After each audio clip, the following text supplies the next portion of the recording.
Dengan memanfaatkan kondisi gencatan senjata, warga Sudan memadati perbatasan Sudan dan Mesir di wilayah Arkin untuk keluar dari negara yang sedang dilanda perang saudara itu.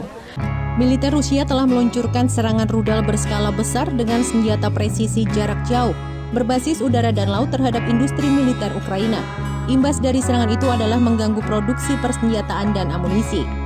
10.45 waktu Indonesia Timur di distrik Ogbibab telah terjadi penyerangan terhadap personil gabungan TNI Polri yang sedang melaksanakan pengamanan di Gereja Kristen Protestan Ogbibab, sementara sedang melaksanakan ibadah di hari Minggu.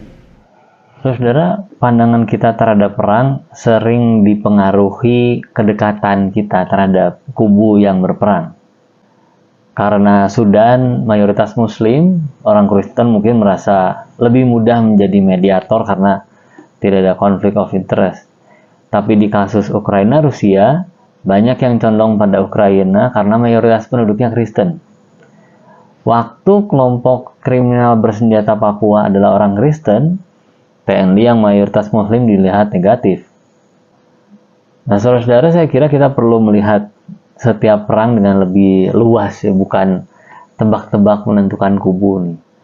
Pengkhotbah 3 ayat 8 berkata, ada waktu untuk mengasihi, ada waktu untuk membenci, ada waktu untuk perang, ada waktu untuk damai. Dengan kata lain, Allah mengizinkan adanya peperangan. Tapi pertanyaannya, di mana posisi orang Kristen? Tuhan Yesus berkata di Matius 5, kalau orang yang berbahagia adalah orang yang membawa damai, di ayat 9. Sehingga Rasul Paulus mengarahkan supaya kalau perdamaian itu bergantung pada orang Kristen, mereka semua harus berdamai dengan semua orang.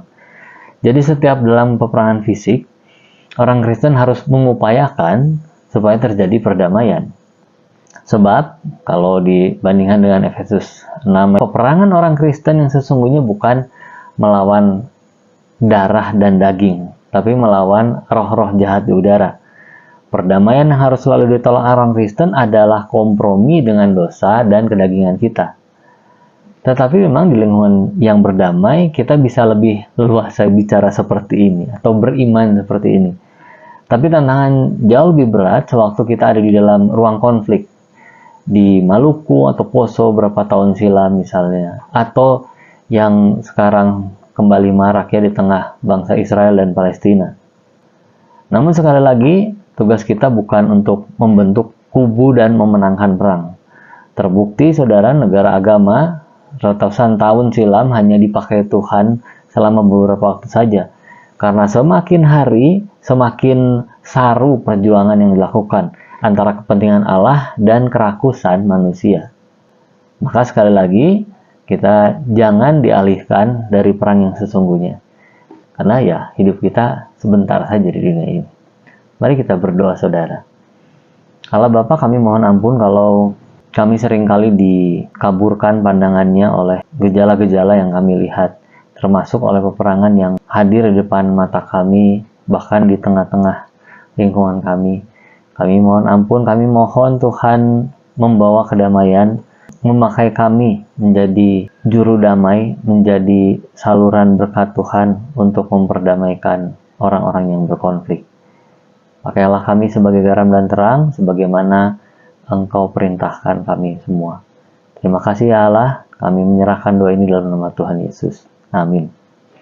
Tetap bersemangat membawa perdamaian, damai sejahtera dari Tuhan Yesus Kristus menyertai.